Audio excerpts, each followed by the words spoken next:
I'm fast. The moment I'm coming out of fasting, I'm seeing a naked person. How are you? I'm looking for where they say big.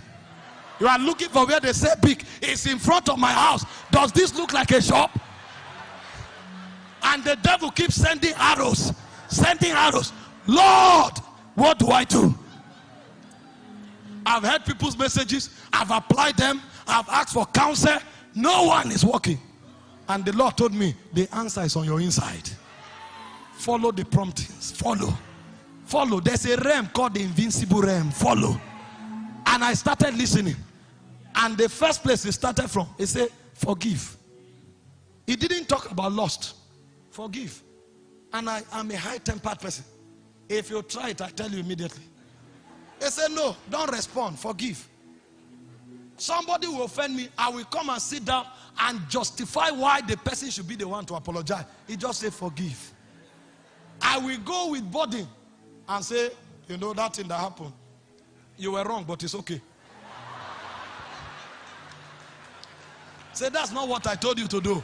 I say, forgive. I'll say, okay, when the next one happens, and I will ignore. I kept struggling. Until a point came, as I began to yield to the promptings. You will come as if you are down, you say sorry. The person will now look at you. I thought you say we will fight. I was ready for you. You will die. You will die. And God will not come and pacify you. He will not keep quiet.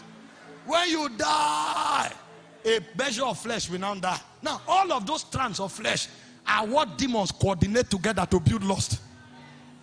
But a superior teacher in wisdom is now training you. When he finished with that, he took me to another point. He said, give. People will come to use me. He will say, give them.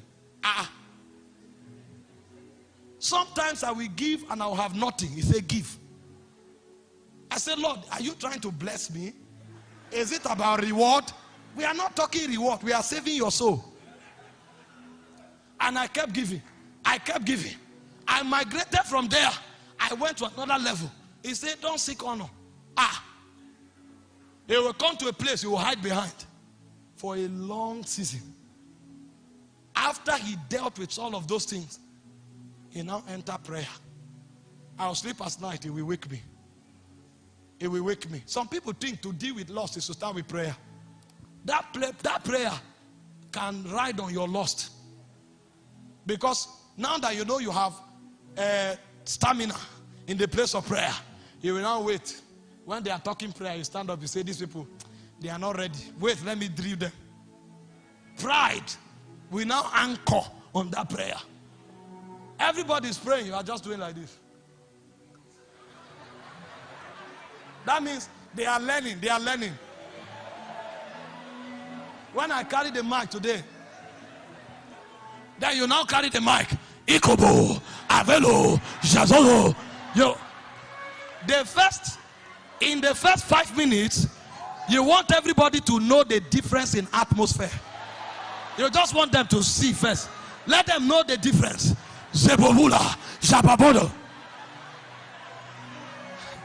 When you now finish stratifying the atmosphere, you now pocket your hand and say, you see, this is what we have been trying to tell you.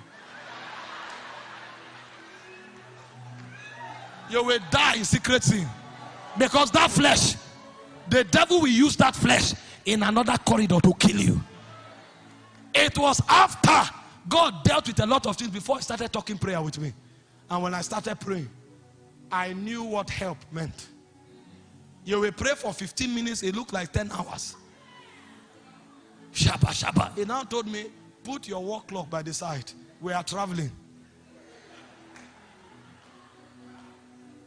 We are journeying. Put your work clock by the side. That was when I knew the layers of ascension.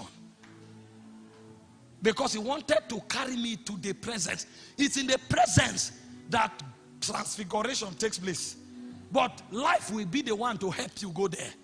Because life will mortify. Light will renew.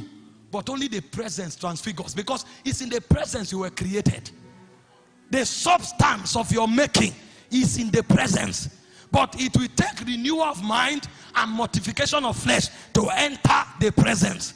And so when God was teaching me about life, the final corridor we entered was the journey to the presence. And we began. The first thing was to kill distractions. It took many months. That was when I knew prayer doesn't end when you say in the name of Jesus. As you finish saying in the name of Jesus, it will tell you to off your phone, delete your Facebook, because it's fighting distraction. Those are weights pulling you down. As you are trying to ascend, they are like bags of stone drawing you down. Anxiety, fear, reproach, anger, bitterness, they are weights in the spirit. That's why I said to put aside every weight that doth easily beset you. It's in the corridor of spirit life that you will understand it. And I will struggle, pray for 2 hours, I'm still with bitterness. He will say, you can't travel, you are heavy. There is a wind waiting for you, and the eagle, it mounts on the wings. You can't find your wings if you are heavy. Alight yourself for burdens, and you will pray. When you need money urgently, do not apply for a loan online. For hours, pray for days, pray for weeks until you are rid of burdens. When those weights begin to fall, then you know that ascension is about to begin. All of that is a technology of life. That's why I tell people, life, prayer is not judged by time. No, prayer is judged by ascension. How far are you going? Because you and I can pray in this room. One person will go to Zion, another person will remain here. It depends on how light they are in the spirit. Because when the eagle wants to ascend, he looks for the wind. He mounts it.